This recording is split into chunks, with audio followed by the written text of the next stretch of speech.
விஜயோட படம் ஆரம்பிக்குது. அந்த படம் ஷூட்டிங் போகக்கூடாது அப்படின்னு வந்து மறுபடியும் பிரச்சனை சாப்பிட்டாங்க. தனுஷை நீங்கள் கூப்பிட்டு வந்தீங்க அப்படின்னு வந்து அவங்க அதுலேருந்து விலகிட்டாங்க. தயாரிப்பாளர் சங்கம் 4 பேர் சேர்ந்து எடுத்த முடிவு லெட்டரில் அவங்க எழுதி கொடுத்த விஷயத்தில் தனுஷ் அவர் வந்து அட்வான்ஸ் வாங்கியிருக்கார், அவருக்கு வந்து ஒத்துழைப்பு கொடுக்கக்கூடாதுன்னு அவங்க தான் என் தனுஷ் படத்துக்கு நடிகர் சங்கம் தயாரிப்பாளர் சங்கம் தானே இது, நீங்கள் யார் உள்ளே வந்ததுக்குன்னு. நாங்கள் எப்படி உள்ளே வந்தோம், நீங்கள் தானே கடிதம் கூப்பிட்டு எங்களை உள்ளே கூப்பிட்றீங்க, அன்றைக்கி உங்களுக்கு தேவைப்படும் போது கூப்பிடுவீங்க, தேவைப்படாமல் கழட்டி விட்டுட்டு இன்றைக்கி நாங்கள் நடிகர் சங்கத்துட்டு போவீங்கன்னு சொல்லுவீங்க. அது உங்கள் விருப்பம் சார். அந்த தனுஷ் படம் வந்து ஒத்துழைப்பு கொடுக்கலாம்னு சொன்னாங்களா, அது எந்த படத்துக்கு சார்? சார் வெந்து தணிந்தது காடு முதல் சார். ரெண்டாவது வந்து இப்போ வந்து மணி சார் படம் பண்ணுறாங்க இல்லைங்களா, தக் லைஃப். அது வந்து வாய்மொழியாக சொல்லிட்டாங்க, இட்லி கடைக்கு நிறுத்திட்டோம், வாய்மொழியாக கொடுத்துட்டாங்க. இப்போ மெட்ராஸ் டாக்கீஸ் படம் வந்து தக் லைஃப்பில் அந்த படத்துக்கு போகக்கூடாதுன்னு. குடும்பத்தில் பிரச்சனை நடக்கும்போது என்னப்பா பிரச்சனை அப்படின்னு கேட்டால் நல்லாயிருக்கும். அடிக்கிட்டு சாப்பிட்டான்னு விட்டுட்டாங்கன்னா இது என்ன மாதிரி குடும்பம், இவங்களுக்காக இவ்வளோ நாள் நம்ம ரத்தம் சிந்தி வேலை செஞ்சோன்னு போவோம். அன்றைக்கி புரட்சித்தில் எம்ஜிஆர் இருக்க வரைக்கும் சினிமாவில் என்ன நடந்தாலும் முதல்ல அவங்க செட்டில் பண்ணுவாங்க. இது ஒரு இது இருந்தது. அதுக்கப்புறமா வந்து விஜயகாந்த் சார் வந்த பிறகு என்ன பிரச்சனையாக இருந்தாலும் அது யாராக இருந்தாலும் அவருக்கு அதில் சம்மந்தம் இருக்கோ இல்லையோ அதை கூப்பிட்டு சரி பண்ணி கொஞ்சம் சரி பண்ணாங்க. மறுபடியுமா அவங்க சொல்கிற மாதிரி திருப்பி சொல்ல வேண்டியதாக இருக்குப்பா. சார் இப்போது எல்லாருக்கும் வணக்கம். திரைப்பட தயாரிப்பாளர் சங்கத்துக்கும் தமிழ் திரைப்பட தயாரிப்பாளர் சங்கத்துக்கும் ஃபிப்சிக்கும் நடக்கிற முரண்பாடு ஒரு அர்த்தமில்லாத ஒரு பிரச்சனையாக எங்களுக்கு தோணுது. இப்போ ஏன்னா போன மாதம் ஒரு பிரச்சனையை சொன்னாங்க, என்ன காரணம்னு. 15 நாளுக்கு முன்னாடி ஒரு பிரச்சனையை சொன்னாங்க, என்ன காரணம்னு. போன வாரம் ஒரு பிரச்சனையை சொன்னாங்க, என்ன காரணம்னு. நேற்று முன்தினம் ஒன்று சொன்னாங்க, நேற்று ஒன்று சொல்கிறாங்க. அதனால் உண்மையாகவே விளக்கம் கொடுக்கறதுக்கு எங்களுக்கு வந்து ஒரு கடினமான சூழ்நிலை இருக்குது. ஆனாலும் என்ன நிலைப்பாடுங்கிறத வந்து நான் வந்து அவங்களுக்கும் உங்களுக்கும் உங்கள் மூலமாக எல்லாருக்கும் தெரிவிக்க விரும்புகிறோம். பெப்சி எந்த ஷூட்டிங்கும் நிறுத்த விரும்பலை, யாரோட படப்பிடிப்பும் நாங்கள் நிறுத்தலை. யாரெல்லாம் எங்களோட ஒர்க் பண்ண விருப்பப்படுறாங்களோ அவங்களோட ஒர்க் பண்ணுவோம் அப்படின்னு நாங்கள் தெளிவாக சொல்லிட்டோம். ஒர்க் பண்ணாதவங்கள போய் நாங்கள் எங்களோட ஒர்க் பண்ணணும்னு சொல்லவும் இல்லை, ஒர்க் பண்ணுறவங்கள நாங்கள் வந்து ஸ்டாப் பண்ணவும் இல்லை. இதுதான் இப்போ எங்களோட நிலைமை. இப்போ அவங்களுடைய கூற்றுப்படியே வந்து நாங்கள் எங்களுடைய தெளிவான நிலையை, அதாவது வந்து 10/3/2025 தமிழ் திரைப்பட தயாரிப்பு சங்கத்துக்கும் பெப்சிக்கு இருந்த ஒப்பந்த ஊதியம் முடிவடைந்து விட்டது. அந்த ஒப்பந்தம் முடிஞ்சு விடுச்சு. அதை ரெனியூவல் பண்ணணுங்கிறதுக்காக 3 மாதம் முன்னாடி இருந்தே சார் மறுபடியும் லேட் ஆகிடும், முடிஞ்ச பிறகு ஆரம்பித்தா லேட் ஆகிடும் அப்படின்னு வந்து நாங்கள் போன நவம்பர் டிசம்பர்லேருந்து நாங்கள் சொன்னோம், சார் இது மாதிரி இருக்குது, சம்பள பேச்சுவார்த்தை ஆரம்பிக்கணும், முடியுதுன்னு சொன்னோம். அவங்க அதை பற்றி எந்த இதுவும் எடுக்கல. வேறு சொல்லியிருக்கவங்களுக்கு வந்து தனுஷ் பிரச்சனை மறுபடியும் அதே சொன்னால் தேஞ்ச ரெக்கார்டு மாதிரியே இருக்கும். தனுஷ் பிரச்சனையிலேருந்து அந்த நடப்பு தயாரிப்பாளர் சங்கம் இது மாதிரி பல்வேறு பிரச்சனைகளில் அவங்க என்ன பண்ணாங்க, அவங்க தான் முதல்ல ஒரு அறிவிப்பு கொடுத்தாங்க. ஏன்னா எல்லாமே வந்து என்ன ஆத்தென்டிகேஷனோ நான் உங்களுக்கு சொல்கிறேன். போன வருஷம் 7/5/24 எங்களுக்கு ஒரு மெயில் அனுப்பிச்சாங்க. ஏன்னா நாங்கள் எதுவுமே சொல்லலைங்கிறாங்க இல்லையா. 7/5/24 போன வருஷம் மே மாதம் திரு தனுஷ் அவர்கள் நடிக்கும் புதிய திரைப்படத்தின் படப்பிடிப்பு பணிகளுக்கு செல்லும் முன் எங்கள் தமிழ் திரைப்பட தயாரிப்பாளர் சங்கத்தை கலந்து ஆலோசிக்க வேண்டும். இதுதான் எங்களுக்கு அனுப்பிச்ச மெயில். அப்போ அவங்க கலந்து ஆலோசிக்கும் போது அவங்களோட பிரச்சனை சொன்னாங்க. ஏன் இப்போ நாங்களும் நடிகர் சங்கம் பேசிக்கிறோம்னு சொன்னாங்க இல்லையா. இந்த கடிதம் அனுப்பிச்சு எங்களுக்கு அவங்க சொன்னதால தான் நாங்கள் அவங்ககிட்ட போயிட்டு என்ன பண்ணணும் அப்படிங்கிறத அவங்களோட கலந்து ஆலோசித்து அவங்க சொன்னதை ஃபாலோ பண்ணோம். நான் எங்களோட கருத்தை அப்படி சொல்லிட்டோம். சார் நடிகர் சங்க உறுப்பினர் மேலே எடுக்கும்போது அந்த நடிகர் சங்கத்துலேயும் ஜாயின் ஆக்ஷன் கமிட்டியில் போட்டுக்கிட்டு எல்லாரும் உட்காந்து முடிவெடுத்தால் நல்லாயிருக்கும் அப்படின்னு எங்களுடைய தரப்பு கருத்தை சொல்லிட்டோம். அவங்க அதை எடுக்கல. இல்லை நம்ம 2 பேர் சேர்ந்து முடிவு பண்ணிக்கலாம் அப்படின்னு அவங்க சொல்லிட்டாங்க. அதுக்கப்புறமா மறுபடியும் வந்து இன்னொரு மெயில் அனுப்புகிறாங்க.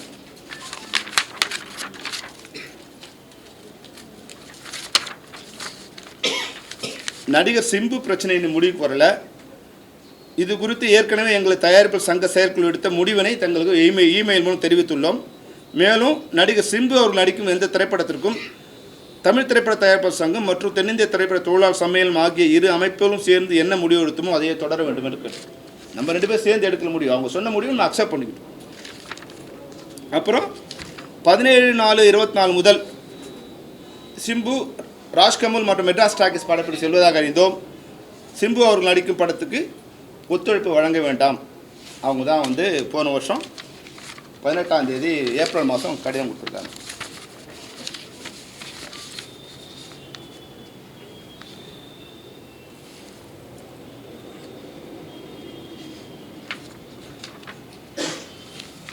இது மறுபடியும் போன வருஷம் ஜூலை மாதம் producer council, active producers, exhibitor, distributor இவங்களாம் 28ஆம் தேதி ஜூலை மாதம் க்ரீன் பார்க்கில் ஒரு கலந்து ஆலோசனை பண்ணி ஒரு முடிவு அறிவித்தாங்க. அதில் பல்வேறு விதமான முடிவுகள் அவங்க சொன்னாங்க. ஓடிடி எப்போ கொடுக்கணும், தியேட்டர் எப்போ ரிலீஸ் பண்ணணும், க்யூப்பில் என்ன பிரச்சனை, இதையெல்லாம் எப்படி கலந்து பண்ணுறது அப்படிங்கிறது ஒரு முடிவுக்கு வரும்போது அப்போ ஒரு வரைமுறை பண்ணி படங்கள் பட்ஜெட்லாம் இப்போ ரொம்ப அதிகமாகிடுது, பட்ஜெட் வந்து பிளான் இல்லாமல் போகுது, அப்போ ஒரு பிளானோட ப்ராப்பர் அக்ரிமெண்ட்ஸோட ஷூட்டிங் போகிறது, இதையெல்லாம் வந்து நம்ம ஆகஸ்ட் 15 உட்காந்து பேசுகிறது. அப்போ புது படங்கள்லாம் ஆரம்பிக்க வேண்டாம், செப்டம்பர் 30 இந்த பிரச்சனைலாம் முடிச்சிடலாம், செப்டம்பர் 30 முடியலைன்னா 1ஆம் தேதியிலேருந்து எல்லா படங்களையும் நிறுத்தலாம் அப்படின்னு வந்து அவங்க அனௌன்ஸ் பண்ணாங்க.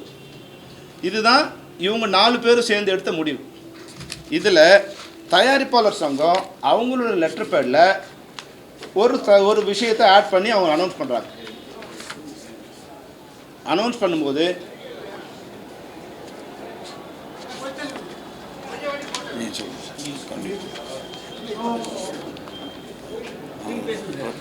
ஆமாம் கேமராமேன் தனுஷ் அவர்கள் வந்து நிறைய பேருக்கு அட்வான்ஸ் வாங்கிட்டதால கொஞ்சம் உள்ள வாப்பா, கொஞ்சம் உள்ள உள்ள அண்ணா கொஞ்சம் வழி விடுங்கண்ணா. அண்ணா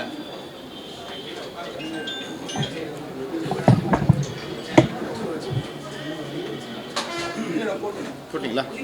ஓகே.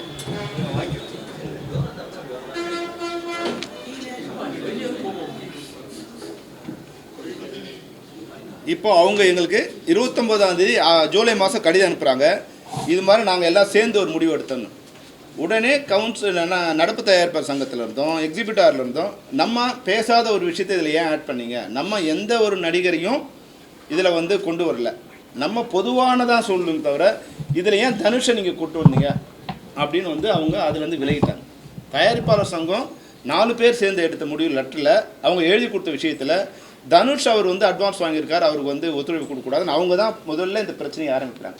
இது நாங்கள் இல்லை, அவங்களோட லெட்டரில் 29 ஜூலையில் அவங்க ஆரம்பிக்கிறாங்க. இது என்னென்னா அதில் வந்து செக்ரட்டரியாக இருக்க திரு கதிரேசன் அவர்களோட பிரச்சனை இதில் சேர்த்தாகணும்னு அவங்களே டிசைட் பண்ணி அவங்க ஆட் பண்ணுறாங்க. அங்கே தான் மொத்த பிரச்சனை ஆரம்பிக்குது. இது வந்து ஃபிஃப்ஸியோ இல்லை ஆக்டிவ் ப்ரொடியூசர்ஸோ இல்லை எக்ஸிபிட்டாரோ டிஸ்ட்ரிபியூட்டரோ காரணம் இல்லை, அவங்க ஆட் பண்ணதால் அவங்க அதுலேருந்து ரிலீவ் ஆகிடுறாங்க. இது வந்து ஒரு தனிப்பட்ட இதுவாக இருக்குது, அந்த பிரச்சனைக்கு நாங்கள் வரல, மொத்தமாக எல்லாத்தையும் சரி பண்ணிவிட்டு யார் யார் அட்வான்ஸ் வாங்கியிருக்காங்களோ அவங்க எல்லாருக்கும் சேர்ந்து ஒரு முடிவு பண்ணலாமே தவிர ஒரு தனிப்பட்ட நடிகர் மேலே எடுக்கக்கூடாது. இதை ஆட் பண்ணதால் நடிகர் சங்கம் இதுலேருந்து நமக்கு ரிவர்ஸ் ஆனாங்க. ஏன் இது மாதிரி வந்து நீங்கள் பேப்பரில் அனௌன்ஸ் பண்ணீங்க, எங்கிட்ட பேசாமல் எப்படி பண்ணீங்க அப்படின்னு நடிகர் சங்கம் பிரச்சனை ரிவர்ஸ் ஆனாங்க. இதுதான் மெயின் பிரச்சனை ஆரம்பிச்சது காரணம்.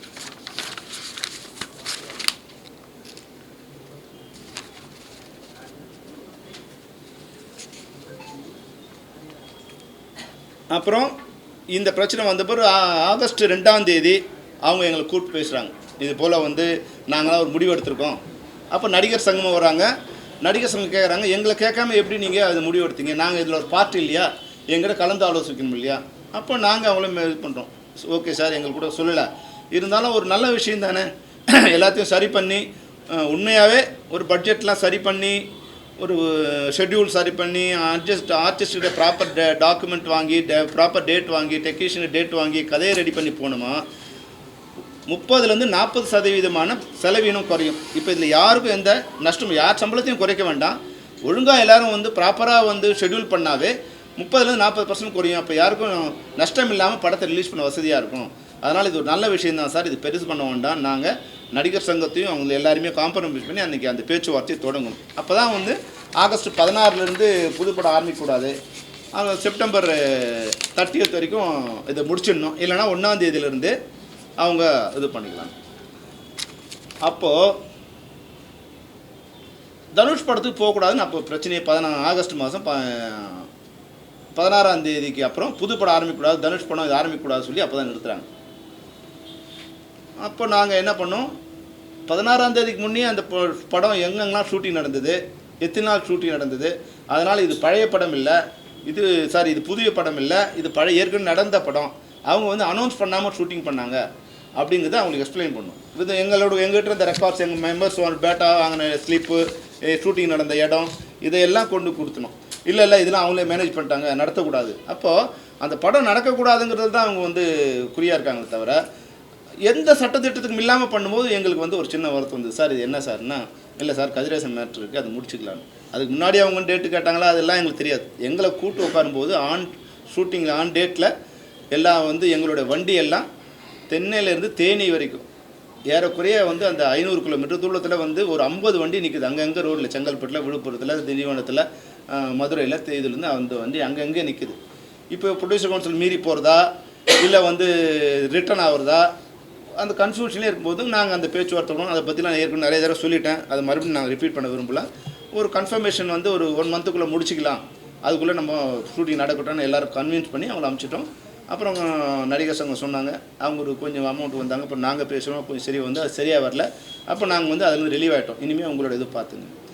ஆனால் கவுன்சிலேருந்து இன்றைக்கி அவங்க அன்றைக்கி மறுநாள் கொடுக்கும்போது நாங்கள் பணமே கேட்கல, டேட்டு தான் கேட்டணும். அதை நீங்கள் வேணும்னா அதில் சம்மந்தம் நான் செல்லுமணி மட்டும் இல்லை, பெப்சி மட்டும் இல்லை, நடிகர் சங்கமும் இருந்தாங்க, ஆக்டிவ் ப்ரொடியூசர்ஸ் இருந்தாங்க, ப்ரொடியூசர் கவுன்சிலும் இருந்தாங்க. ஏறக்குறைய வந்து ஒரு 100 பேர் அன்றைக்கி அந்த மீட்டிங்கில் கலந்துக்கிட்டாங்க. நீங்கள் யாரை ஒன்றாலும் கேட்கலாம், நடிகர் சங்க தலைவர்லேருந்து இல்லை ஆக்டிவ் ப்ரொடியூசர்லேருந்து இல்லை ப்ரொடியூசர் கவுன்சிலே கலந்துக்கிட்டோம் நீங்கள் கேட்கலாம்.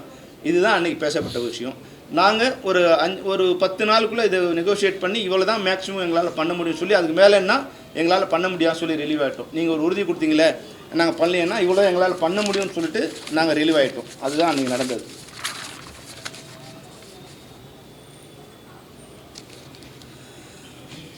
அதுக்கப்புறமா வந்து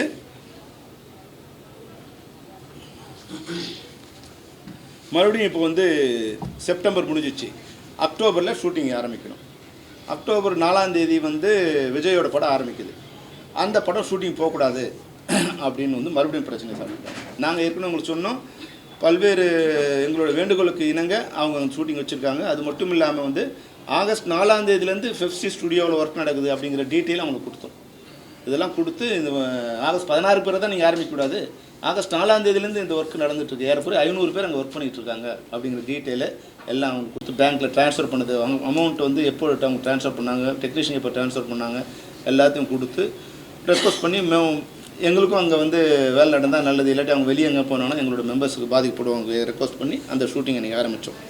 அதுக்கப்புறமா இந்த எல்லா ஷூட்டிங்கும் நிறுத்தியாச்சு, நம்ம உடனே முடிக்கணும் ஆரம்பிச்சு. இது வரைக்கும் 5 நாள் தான் உட்காந்து பேசியிருக்கோம். இந்த இது வந்து 5 நாள் தான் பேசியிருக்கோம். என்னெல்லாம் பண்ணணும்னு நினச்சோமோ அதில் அவங்களோட நோக்கம் வந்து அதை நடத்தி போகணுங்கிறதுல இல்லை. அதனால் நாங்கள் வந்து மறுபடியும் வந்து அவங்களுக்கு வந்து ஒரு கடிதம் கொடுத்தோம் நவம்பரில். என்னென்னா, நம்ம வந்து இந்த இதெல்லாம் பேசி முடிச்சிட்டோம், இது மறுசீரமைப்பெல்லாம் பேசி முடிச்சிட்டோம், டைரக்டர்கிட்டலாம் நீங்கள் என்ன கேட்டிங்களோ அதெல்லாம் வாங்கிட்டோம். நடிகர் சங்கம் நீங்கள் 31 கோரிக்கை கொடுத்தீங்க, அதில் 27 கோரிக்கை அவங்க ஒத்துக்கிட்டாங்க. அப்போ இது வந்து ஏறக்குறைய வந்து ஒரு 80% சக்ஸஸ் ஆகிடுச்சு. அதனால் வந்து டைரக்டரும் அவங்களுடைய என்னென்னலாம் கட்டுப்பாடு அதை ஒத்துக்கிட்டாங்க, கேமராமேனும் அக்செப்ட் பண்ணிட்டாங்க, மேனேஜர்ஸும் ஒத்துக்கிட்டாங்க, எடிட்டர்ஸ் ஒத்துக்கிட்டாங்க. இதெல்லாம் ஒத்துக்கிட்டு முதல்ல சைன் பண்ணிட்டோமா, இதுக்கு போகலாம், நடிகர் சங்கத்தை அடுப்போம், ஃபைனலாக போய் பேசி கையெழுத்து வாங்கிக்கலாம். ஆனால் அவங்க கையெழுத்து போட்டு முதல்ல லெட்டர் அனுப்பிச்சிட்டாங்க, என்னென்னலாம் ஓகே எது ஓகே இல்லைன்னு அவங்க லெட்டர் அனுப்பிச்சிட்டாங்க. அப்புறம் அப்போ வந்து என்ன சொல்கிறாங்க, இல்லை இந்த ஏற்கனவே நாங்கள் பேசியிருக்கோம், அது நீங்கள் இது பண்ணல, தனுஷு, சிம்பு, விஷால் அவங்க மேலே வந்து நீங்கள் வந்து நான் கோஆப்ரேஷன் கொடுக்கணும், அது கண்டினியூ பண்ணணும், அது பண்ணால் தான் இதை வந்து கையெழுத்து போட முடியும் அப்படின்னு வந்து நெருக்கடியை அவங்க கொடுக்குறாங்க. அப்போ நாங்கள் வந்து அந்த நெருக்கடிக்கு நாங்கள் பதில் அனுப்புகிறோம். விஷால் மேலே எதுக்கு நெருக்கடினா, விஷால் வந்து கவுன்சிலர் இருக்கும்போது எல்லா பணத்தையும் வந்து காலி பண்ணிட்டாரு. அப்போ அவர் தலைவர் அப்போது செக்ரட்டரியாக இருந்தவர் தான் இப்போ செக்ரட்டரி. அப்போ தலைவர் மேலே நடவடிக்கை, செக்ரட்டரி மேலே நடவடிக்கணும் இல்லையா? இந்த செக்ரட்டரியை உட்காந்து அந்த தலைவர் மேலே நடவடிக்கை இருக்குன்னா எப்படி சார் வந்து அது ஒருதலை பட்சமாக இருக்குது? அது நியாயமாக இல்லை. அது வந்து எப்படி நீங்கள் சொல்கிறதுக்கெல்லாம் எப்படி சரி பண்ண முடியும் அப்படின்னு அங்கே ஒரு சின்ன 2வது டிஸ்பியூட்டு எங்களுக்குள்ளே அங்கே வந்து ஆரம்பிச்சது. அதனால் வந்து அந்த துப்பறிவாளன் படம் ஒர்க் பண்ணும்போது நாங்கள் அதை ஆலோசித்து தான் பண்ண முடியும் சார், உடனே எங்களால் பண்ண முடியாது அப்படிங்கிறத சொல்லிவிட்டு, நீங்கள் நடிகர் சங்கத்தையும் இந்த ஜாயின் ஆக்ஷன் கமிட்டியில் கொண்டு வந்துட்டு 3 பேர் சேர்ந்து என்ன முடிவு எடுத்தாலும் ஓகே, நம்ம 2 பேராக அந்த முடிவு எடுக்க முடியாது அப்படிங்கிறத சொல்லிட்டு வந்துட்டோம். அது வந்து நவம்பர் மாதம் நடந்தது.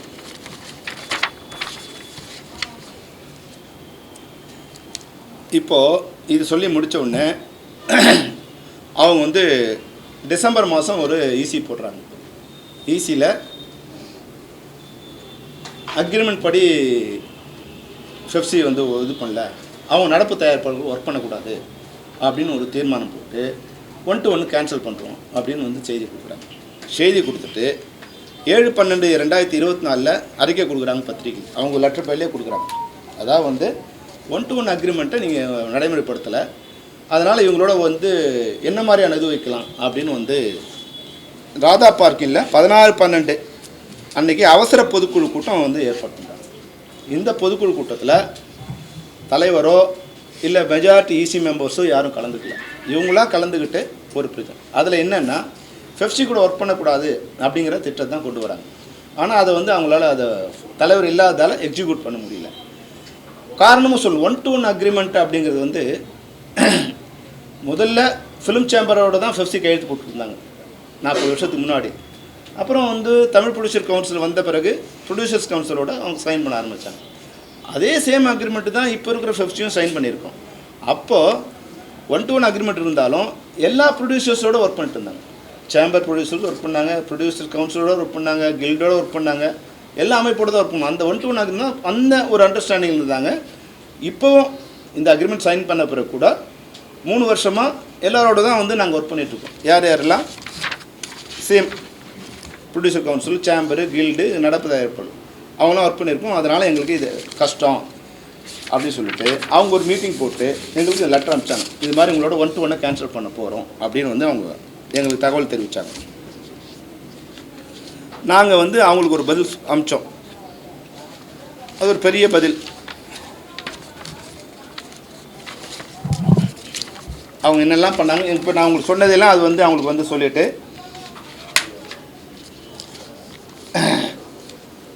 தமிழ் திரைப்படத்துறை பாதுகாக்க தமிழ் திரைப்பட தயாரிப்பாளர் சங்கத்திற்கு அனைத்து சமயங்களிலும் தோளோடு தோல் நின்ற தென்னிந்திய திரைப்பட தொழிலாளர்கள் மீது குற்றம் சுமத்துவது மனவேதனை ஏற்படுத்துகிறது. ஏன்னா அதில் ரொம்ப எங்களை பற்றியான தரக்குறைவான விமர்சனம் முதல் கீழே இருக்கிற அவங்களை பேசுகிறது வரைக்கும் அவங்க வந்து அதை பேச அலோவ் பண்ணி அதை வந்து அது கிரியேட் பண்ணாங்க. அதனால் பெப்சியோட 1 to 1 இல்லை, 1 to 1 இல்லைன்னு சொல்லி எங்களை ரொம்ப அவமானப்படுத்திட்டே வரீங்க. அது மட்டும் இல்லாமல் கதிரேசன், ராதாகிருஷ்ணன் ஆகியோர் இணைந்து கையெழுத்திட்ட ஒரு அறிக்கையில் பெப்சியோட 1 to 1 உறவு இல்லை என்ற அறிக்கை வெளியிட்டுள்ளீர்கள். அதை எங்களுக்கு அனுப்பாமல் 1 to 1 எனக்கு கேன்சல்னால் அது எங்களுக்கு தான் அனுப்பணும். நீங்கள் இதை எங்களுக்கு அனுப்பாமல் வந்து நீங்கள் பத்திரிகைகள் கொடுத்துட்டு பத்திரிகைக்காரங்க எங்களுக்கு அனுப்பிச்சிருக்காங்க. நீங்களும் நானும் கையெழுத்து போட்டோம். அந்த கையெழுத்து போட்ட இது வந்து அக்ரிமெண்ட் கேன்சல் ஆகுதுன்னா அது நீங்கள் எங்களுக்கு சொல்லணும். பத்திரிகை கொடுத்துட்டு பத்திரிகை வந்து எங்களுக்கு இது அனுப்பிச்சிருக்காங்க. பத்திரிகை செய்தியாக எங்களுக்கு கடிதம் வருதே தவிர எங்களுக்கு வந்து ப்ராப்பராக நீங்கள் அனுப்பலை. அதனால் நீங்கள் வந்து இப்போ தலைவரோ பெரும்பான்மையான செயற்குழு உறுப்பினரோ இல்லாமல் பொதுக்குழு பேரில் கூட்டத்தை நடத்தி எங்களை வந்து அவதூறாக பேசியிருக்கீங்க. இது வந்து எங்களை வந்து உங்களோட உதவி பண்ண எங்களை அவமானப்படுத்துகிற மாதிரி இருக்குது. அதனால் நாங்கள் வந்து இவ்வளோ நாள் வரைக்கும் என்ன நீங்கள் பண்ணாலும் அமைதி காத்து வந்தோம். அதனால் உங்களுக்கு வந்து ஒரு விஷயத்தை சொல்ல வருவோம். இனிமேல் எங்களோட விருப்பப்படுற தயாரிப்பாளர்களும் நாங்கள் பணிபுரிகிறோம்.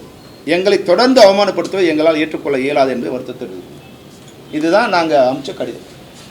எங்களை விரும்புகின்ற தயாரிப்பாளர்களோடு நாங்கள் பணிபுரிவோம்.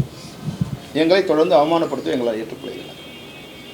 நான் உங்களோட ஒர்க் பண்ண மாட்டேன்னு எந்த வழியும் அதில் இல்லை. நாங்கள் எங்களோட ஒர்க் பண்ண விருப்பப்பட்டீங்கன்னா நாங்கள் உங்களோட ஒர்க் பண்ணுறோம் அப்படிங்கிறது தான் அந்த கடிதம் மூலம் அவங்களுக்கு கொடுத்தோம். உடனே அவங்க ஒரு லெட்டர், பெரிய லெட்டர் அனுப்பிச்சிட்டு நீங்கள் வந்து 1 to 1 கேன்சல் நீங்களே சொல்லிட்டீங்க, உங்கள் இஷ்டம் போல் செயல்படலான்னு சொல்லிட்டீங்க, அதனால் 1 to 1 கேன்சல் பண்ணுறோம் அப்படின்னு அவங்க வந்து ஒரு கடிதம் தலைவர் கையெழுத்து போட்டு அனுப்பிச்சிருந்தாங்க. அதில் நிறைய குற்றச்சாட்டு சொன்னாங்க. நாங்கள் ஃபைனலாக வந்து இந்த வருஷம் பொங்கலுக்கு முன்னாடி 10ஆம் தேதி ஜனவரி ஒரு கடிதம் கொடுத்தோம். தமிழ் திரைப்பட தயாரிப்பாளர் சங்கத்திற்கு மாண்பிற்கு குறைவான தரம் தாழ்ந்த தவறான தகவல்களோடு பொய்யான குற்றச்சாட்டுகளோடு கூடிய தங்களின் கடிதம் கிடைக்கப்பெற்றோம். எங்களின் தரம் குறையும் என்பதால் உங்களின் தவறான குற்றச்சாட்டுகளுக்கு பதிலளிக்க விரும்பவில்லை. மதியாத தலைவாசல் மிதியாத என்பது தயாரிப்பாளர்களுக்கு மட்டுமல்ல தொழிலாளர்களுக்கும் உண்டு என்பதை நீங்கள் அனைவரும் புரிந்து கொள்ள வேண்டும். யாருடனும் பணிபுரிய மாட்டோம் என்று எப்போதும் உங்களுக்கு கடிதம் எழுதியதில்லை. உங்கள் விருப்பம் போல செயல்படுங்கள் என்று தெளிவுபடுத்தினோம். சம்மேளனம், தென்னிந்திய திரைப்பட வர்த்தக சபை, தமிழ் திரைப்பட தயாரிப்பாளர் சங்கம், தமிழ் திரைப்பட நடப்பு தயாரிப்பாளர் சங்கம், தென்னிந்திய திரைப்பட மற்றும் தொலைக்காட்சி தயாரிப்பாளர் சங்கம் ஆகிய அனைத்து தயாரிப்பாளர் சங்கங்களோடும் சுமூகமாகவும் இணக்கமாகவும் பணிபுரியவே விரும்புகிறது என்பதை தங்களுக்கு அன்புடன் தெரிவித்துக் கொள்கின்றோம். இதுதான் நாங்கள் அவங்களுக்கு அனுப்பிச்ச கடிதம். அவங்களே இந்த ஒரு கேஸை கிரியேட் பண்ண ஒரு லெட்டர் கிரியேட் பண்ணுறது இருக்கு இல்லையா, போகஸா லெட்டர் கிரியேட் பண்ணி அவங்களே ஒரு லெட்டர், நீங்கள் இது மாதிரி கேன்சல் ஆகிடுச்சுன்னு சொன்னீங்க, உங்களோட விருப்பம் இல்லைன்னு சொன்னீங்க, அதனால் நாங்கள் வந்து தனியாக ஒரு சேம்பர், நாங்கள் ஒரு சம்மேளனம் நாங்களே ஆரம்பிச்சுக்கிறோம் அப்படின்னு வந்து அவங்க கூட கிடையாது. அதில் வந்து போட்டு எப்பவுமே அவங்க இப்படி தான் போடுவாங்க, லெட்டர் அனுப்புவாங்க. நாங்கள் அமிச்சோமா எங்கள் கடிதத்தை பார்த்தீங்கன்னா தலைவர், செயலாளர், பொருளாளர் கையெழுத்து போட்டு தான் அனுப்புவோம். ஆனால் அவங்க எங்களுக்கு கடிதம் அனுப்பிச்சாங்கன்னா இப்படி தான் அனுப்புவாங்க. இதில் எந்த கையெழுத்தும் இருக்காது, இது ஒரு சீல் மட்டும்தான் இருக்கும். மேனேஜர் கூட சீல் போட்டு அனுப்பிச்சிடலாம். அது என்னென்னா ஆத்தென்டிகேஷன் இருக்கக்கூடாதுங்கிறது தான். நாளைக்கு இது வந்து நான் சொல்ல இதுதான், ஆனால் அவங்களோட மெயிலேருந்து அது வந்திருக்கு, அதனால் வந்து நாங்கள் அனுப்பலாம்னு சொல்ல முடியாது. இப்படி தான் அவங்க எங்களுக்கு கடிதமாக அனுப்புவாங்க.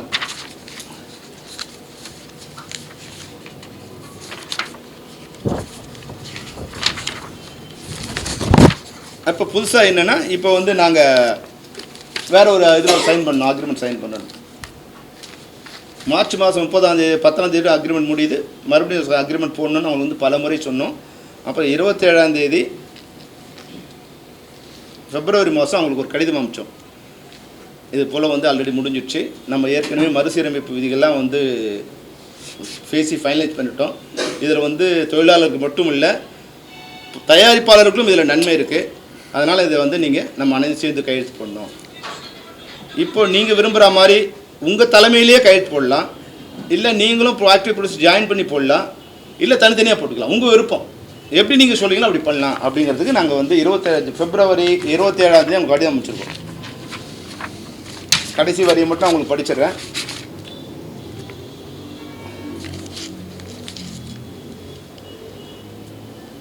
தயாரிப்பாளர் சங்க தலைமையிலோ, அதாவது அவங்க தான் தலைமை, அவங்க தான் சைன் பண்ணி, இப்போ எப்படி முன்னாடிலாம் சைன் பண்ணுமோ அது மாதிரி உங்கள் சங்க தலைமையிலையோ அல்லது தமிழ் திரைப்பட தயாரிப்பாளர் சங்கம் மற்றும் தமிழ் திரைப்பட நடப்பு தயாரிப்பு சங்கம் ஆகிய அமைப்புகள் இணைந்தோ அல்லது தனித்தனியாகவோ கையெழுத்திடலாம் என்று தீர்மானிக்கப்பட்டது.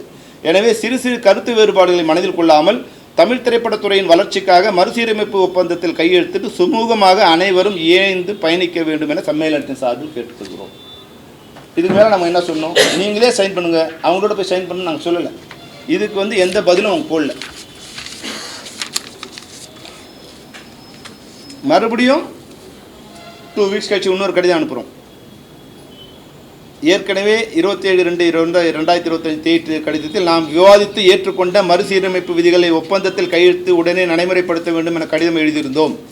இதுநாள் வரையில் அது குறித்து தங்கள் பதில் எதுவும் கிடைக்கவில்லை என்பதை தெரிவித்துக் கொள்கிறோம். எனவே ஒப்புதல் அல்லது ஒப்புதல் இன்மை குறித்து தாங்கள் தெரிவிக்க வேண்டுமாய் அன்புடன் கேட்டுக்கொள்கிறோம். தமிழ் திரைப்படத்துறையின் தயாரிப்பாளர்கள், தொழில்நுட்ப கலைஞர்கள், தொழிலாளர்கள் இவர்கள் அனைவரது நலனையும் கருத்தில் கொண்டு நாங்கள் சில முக்கியமான முடிவுகளை எடுக்க வேண்டிய தருணத்தில் உள்ளோம். தங்களுடைய கருத்து மிகவும் முக்கியமானது என்பதால் தங்கள் கருத்தை தெரிவிக்குமாறு கேட்டுக்கொள்கிறோம். இதுக்கு அவங்க எந்த பதிலும் போடல.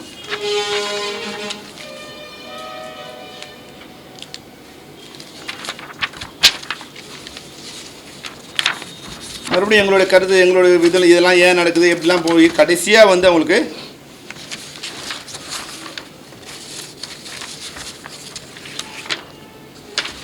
ஏப்ரல் 3ஆம் தேதி ஒரு கடிதம் போகிறோம். கடைசி கடிதம், எப்படி நம்ம சேர்ந்து பண்ண முடியும், என்னென்ன பிரச்சனை வந்தது, இது யார் மேலேயும் வருத்த வேண்டாம், இதெல்லாம் மறந்துட்டு நம்ம ஒன்றா போடுவோம் அப்படின்னு வந்து அவங்களுக்கு சொல்லிவிட்டு, நீங்கள் 7ஆம் தேதி வந்து விளம்பரம் இது ஆரம்பிக்கிறதா இருக்கீங்க, அது வந்து தவறான ஒரு முடிவு. அந்த முடிவை நீங்கள் எடுத்தீங்கன்னா 8ஆம் தேதி நாங்கள் உங்களோட வேலை செய்வோம். 7ஆம் தேதி நீங்கள் வந்து நாங்கள் வேணான்னு முடிவு எடுத்தீங்கன்னா நாங்கள் எங்களை யாரெல்லாம் விரும்புகிறாங்களோ அவங்களோட வேலை செய்யும். உங்களோட வேலை செய்ய மாட்டோம்னு சொல்லல, அது உங்களோட விருப்பம். ஆனால் 8ஆம் தேதி முதல் 7ஆம் தேதி நீங்கள் தனியாக ஒரு ஃபெடரேஷன் ஆரம்பிச்சிட்டிங்கன்னா 8ஆம் தேதி முதல் ஆக்சுவலாக ஒரு அக்ரிமெண்ட் கேன்சல் ஆகிடுச்சின்னு சொல்கிறீங்க. அப்புறம் ப்ரொடியூசர்கிட்ட நான் ஒர்க் பண்ணும்போது எந்த அடிப்படையில் நான் அவங்களோட ஒர்க் பண்ணுறது? சம்பளம் கேட்டால் என்ன சொல்லுவார்? யார் போய் கேட்குறது? அப்போ தயாரிப்பாளர் ஒன்று தயாரிப்பாளர் சங்கம் ஒரு கன்ஃபர்மேஷன் கொடுக்கணும். அது நடப்பு தயாரிப்பாளரோ இல்லை தமிழ் திரைப்பட தயாரிப்பாளரோ சேம்பரோ, இல்லைன்னா தயாரிப்பாளர் வந்து ஒரு உறுதிமொழி கொடுத்து, சார் நீ ஃபெப்சியில் வந்து ஒரு தொழில்நுட்ப கொடுப்பேன், நாங்கள் ஏற்கனவே நடைமுறையில் உள்ள ஏற்கனவே நடைமுறையில் உள்ள ஊதியத்தை உங்களுக்கு முறையாக வழங்குகிறோம் அப்படின்னு நீங்கள் வந்து கன்ஃபர்மேஷன் கொடுத்தீங்கன்னா நாங்கள் உங்களுக்கு ஒர்க் பண்ணுவோம். இதுதான் நாங்கள் அவங்களுக்கு அனுப்பிச்ச கடைசி இந்த ஏப்ரல் 2ஆம் தேதி நாங்கள் அனுப்பிச்ச கடைசி. இப்போ நீங்கள் இதெல்லாம் இல்லாமல் எந்த பிரச்சனையும் இல்லை, எல்லாத்துக்கும் நாங்கள் தெளிவாக பதில் வச்சுருக்கோம், ப்ராப்பராக வந்து கம்யூனிகேஷன் வச்சுருக்கோம். இப்போ வந்து முதல்ல ஒரு பிரச்சனை ஆரம்பித்து இன்னொரு பிரச்சனை கொண்டு வந்து இன்னொரு பிரச்சனை கொண்டு வந்து இன்றைக்கி அவங்களோட கையெழுத்து போட்டாங்க, எங்கள் அக்ரிமெண்ட் கையெழுத்து போடல, இதை வந்து இன்றைக்கி இதெல்லாம் இவ்வளோ நாள் இல்லை உங்கள்கிட்ட கையெழுத்து போடலான்னு சொல்லி நாங்கள் கேட்டு நீங்கள் எதுவும் பதிலும் இல்லாதப்போ தான் அது கூட ஒப்பந்தம் கிடையாது. மறுசீரமைப்பு இதில் என்னென்னலாம் பட்ஜெட் எப்படி போடணும், எது மாதிரியான எங்களுக்கு அக்ரிமெண்ட் வேணும், ஏதாவது எங்களுக்கு வேணும் இல்லையா, ஒரு பேப்பர் எங்களுக்கு வேணும் இல்லையா, யாரோட நாங்கள் ஒர்க் பண்ணுறது? அதனால் அந்த அடிப்படையில் அவங்களோட ஒரு லெட்டர் ஆஃப் அரேஞ்ச்மெண்ட்டு தான், அது கூட ஒப்பந்தம் கிடையாது. அதில் கூட வந்து இதை நாங்கள் தமிழ் திரைப்பட தயாரிப்பு சங்கத்தோடுவோம் கையெழுத்து போடுவோம் அப்படின்னு ஒரு இது வந்து நான் எக்ஸ்க்ளூசிவ் கிடையாது, நான் எக்ஸ்க்ளூசிவ். ஒரு நாள் நாளைக்கு மறுபடியும் இவங்கள மாதிரி அவங்க எங்களோட தகராறு பண்ணக்கூடாதுன்னு ஒரு தெளிவோடு தான் நாங்கள் இந்த எம்ஓவில் கூட லெட்டர் ஆஃப் அரேஞ்ச்மெண்ட் சைன் பண்ணோம். இப்போ எங்களுக்கு ஒரு லாயர் நோட்டீஸ் அனுப்பிச்சிருக்காங்க. நாங்கள் எந்த இதுவும் ஆரம்பிக்கலை. இப்போ ஆரம்பிக்கப்பட்டிருக்கிற தமிழ்நாடு திரைப்பட தொழிலாளர் கூட்டமைப்புக்கும் தமிழ் திரைப்பட தயாரிப்பாளர் சங்கத்துக்கும் எந்த சம்மந்தமும் இல்லை அப்படின்னு வந்து எங்களுக்கு ஒரு நோட்டீஸ் அனுப்பிச்சிருக்காங்க. லாயர் நோட்டீஸ் அனுப்புறாங்க சார். ஆமா, அபிஷியல் நோட்டீஸ் அவங்க இதுல அனுப்பாம லாயர் நோட்டீஸ் அனுப்பிச்சு அவங்க ஸ்டேட்மென்ட் தான் நீங்க பேசும்போது அவங்க என்ன சொன்னாங்க, நாங்க தனியா ஆரம்பிக்கிறோம் அப்படிங்கறத அவங்க லாயர் இப்போ எங்களுக்கு நோட்டீஸ் அனுப்பிச்சிருக்காரு சார். என்னோட கிளையன்ட் தமிழ் ப்ரொடியூசர் கவுன்சில் சங்கத்துக்காக நாங்கள் வந்து அவங்களோட அஃபிஷியல் லாயர் கவுன்சிலோட அஃபிஷியல் லாயர் எங்களுக்கு அனுப்பிச்சிருக்காங்க. நாங்கள் வந்து எந்த விதமான சம்மேளனத்தையும் ஆரம்பிக்கலை, தமிழ்நாடு ஆரம்பிக்கலை, நீங்கள் யாரோ சில டெக்னீஷியன் சேர்ந்து அந்த இது ஆரம்பிச்சிருக்காங்க, அதுக்கு எங்களுக்கு கவுன்சிலுக்கும் அதுக்கு எந்த சம்மந்தமும் இல்லை, நீங்கள் எப்படி வந்து இது மாதிரி எங்கள் படத்தை நிறுத்த முடியும்? இது நாங்கள் இப்போது இது உண்மைன்னு நீங்கள் நினச்சிங்கன்னா நாங்கள் சொல்கிறது பொய்ன்னு எடுத்துங்க. ஓபனா வந்து மீடியா முன்னால தான் அவங்களே வந்து பேரிட்டி கொடுத்தாங்க. அந்த மாதிரி வந்து மாணிக்கம் கீழே அந்த லாயர் நோட்டீஸ் அனுப்பிச்சாங்க, கிரிஜெட் வாங்கிட்டாங்க. அவங்க வந்து ராதாகிருஷ்ணன் சாரும் கதிரேசன் சாரும் சமைச்சாங்க, அதை நான் ரெக்கார்ட் பண்ணியிருக்கேன். அவங்க தான் வந்து நான் அந்த விழாவுக்கு போயிருந்தேன். கதிரேசன் சாரும் அண்ணன் தமிழ்மணி ராதாகிருஷ்ணன் சாரும் வந்து அவங்க தான் ஃபார்ம் கொடுக்குறாங்க, நான் பார்க்குறோம். அதான் வீடியோ எடுத்துக்கணுங்க. எப்படி சொல்கிறேன், இப்போ இங்கே பார்க்கும்போது ஷாக்காக இருக்குது. இப்போ அவங்க எங்களுக்கு நேற்று லாயர் நோட்டீஸ் அனுப்பிச்சிருக்காங்க சார். இதுதான் இப்போ வந்து அப்போது நீங்கள் அதுலேருந்து ஒரு உண்மையை புரிஞ்சுக்கணும். அவங்க வந்து ஏதோ ஒரு இப்போ வந்து என்னென்னா அவங்களுக்குள்ள ஒத்துமை சார், நான் தெளிவாக சொல்லணும்னா இதனோட மெயின் கருவாக இருக்கிறது சகோதரர் கதிரேசன் தான். அவர் தான் அது முரளி சார் நல்லவர், அவரால் வந்து எக்ஸிக்யூட் பண்ண முடியல, அவர் நினைக்கிறத வந்து பண்ண முடியல. ஈவன் தோ எங்கள் மேலே வந்து ஒரு 1-to-1 இல்லைன்னு சொல்லும்போது அந்த கூட்டத்துக்கு கூட அவர் பொதுக்குழு கூட அவர் வரல. அப்போ வரலன்னா நீங்கள் ஒரு ப்ரொடியூசர் கவுன்சில் அகேன்ஸ்டாக இருக்கீங்க அப்படின்னு அவர் நிர்பந்தம் கொடுக்குறாங்க. ராதாகிருஷ்ணனும் தப்பான ஆள் கிடையாது, அவர் கொஞ்சம் மருட்டுத்தனமாக இருக்குமே தவிர அவரும் வந்து ஒரு சின்ன ப்ரொடியூசர் ஏதோ பண்ணணும்னு நினைக்கிறது தான். ஆனால் இதை வந்து காயின் பண்ணுறது என்னை பொறுத்த வரைக்கும் நான் நினைக்கிற வரைக்கும் திரு கதிரேசன் தான் காயின் பண்ணுறாங்க. ஏன்னா போன முறை நாங்கள் சம்பள பேச்சுவார்த்தை நடத்தும்போது மெதுவாக இந்த மாதம் மீட்டிங் போடுவாங்க, அடுத்த மாதம் வரைக்கும் மீட்டிங் போட மாட்டாங்க, நாங்கள் 4 தடவை போயிட்டு வருவோம், அப்படி இழுத்துட்டே இருப்பாங்க. ஆகஸ்ட்லேயே பேசி முடிச்சிட்டோம், 22 ஆகஸ்ட்லேயே பேசி முடிச்சிட்டோம், 21 ஆகஸ்ட்லேயே பேசி முடிச்சிட்டோம். ஆனால் இழுத்துட்டே வராங்க டிசம்பர் வரைக்கும். என்னென்னா கதிரேசன் படம் நடக்குது, ஷூட்டிங் நடக்குது, அவர் வந்து அவர் படம் முடிகிற வரைக்கும் புது சம்பளத்தில் ஒர்க் பண்ணக்கூடாதுன்னு வந்து ஒரு எக்ஸிக்யூட் பண்ணுறாரு. அப்போது வெளிப்படையாக நான் சொல்லிட்டேன்ப்பா, உன் படத்துக்கு நான் பழைய சம்பளம் வாங்கிக்கப்பா, வாங்கிக்கிறோம், நாங்கள் எங்களுக்கு அக்ரிமெண்ட்டை சைன் பண்ணி விட்டுருப்பா, எதுக்கு வந்து இருக்கிறோன்னா இல்லைண்ணே ஒரு 4-5 படம் இருக்குதுண்ணே அவங்கள. சரிப்பா, அந்த 4-5 படத்துக்காவது நாங்கள் வந்து அது பழைய சம்பளம் வாங்கிக்கிறோம், இந்த அக்ரிமெண்ட்டை ஜனவரி 1ஆம் தேதி சைன் பண்ணிடலாம் அப்படின்னு சொல்கிறோம். சரிண்ணே அப்படின்ட்டு பேசலை. அப்புறம் என்ன பண்ணுறாரு, இல்லைண்ணே நம்ம என் படம் முடிய சொல்ல நம்ம கொஞ்சம் தள்ளியாக பண்ணிக்கலான்னு. சரி ஓகே, எங்களுக்கு தெரிஞ்சிச்சு ஒரு படம் முடியாமல் அந்த அக்ரிமெண்ட் சைன் பண்ண மாட்டாங்கன்னு. இப்போது 10ஆம் தேதி மார்ச் சைன் பண்ணுறோம். இப்போ அப்போ 7 படம் ப்ரொடக்ஷன் இருக்குது. அப்போ ப்ரொடியூசர் கவுன்சில் செக்ரட்டரி என்ன சொல்லணும், சார் ஏற்கனவே நம்ம பேசணும், இப்போ சைன் பண்ணுவோம் 7 படம் பழைய ஷூட்டிங்கில் இருக்குது, இதை நீங்கள் வந்து பழைய சம்பளத்தில் ஒர்க் பண்ணணும்னு சொல்லணும் இல்லையா?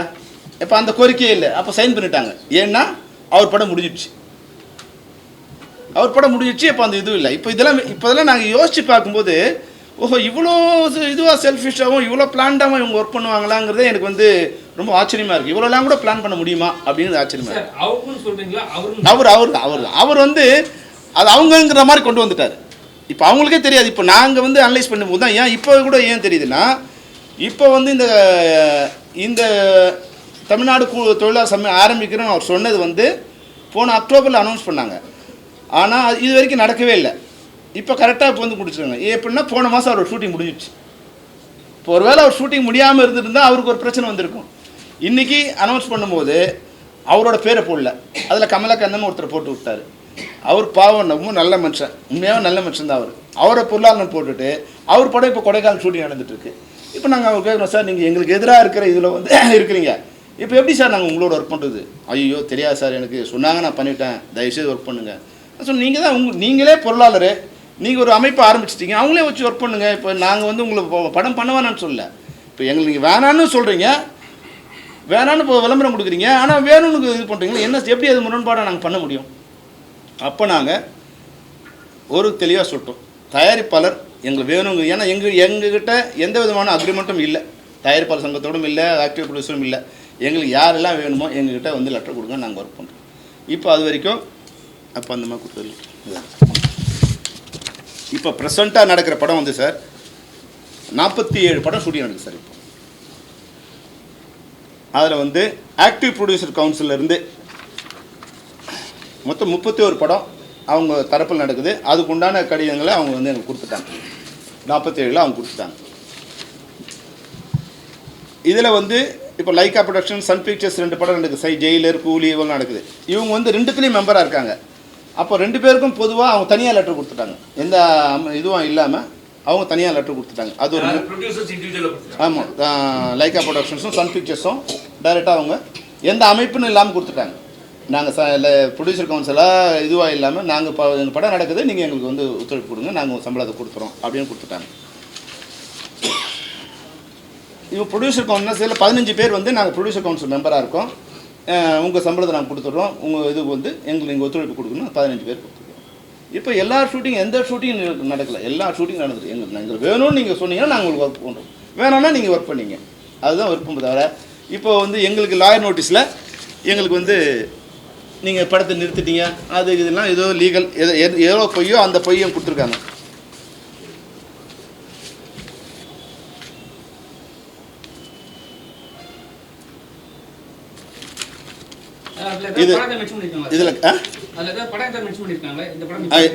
இந்த படம் இது இல்லையா? இல்லை படம் மென்ஷன் பண்ணல.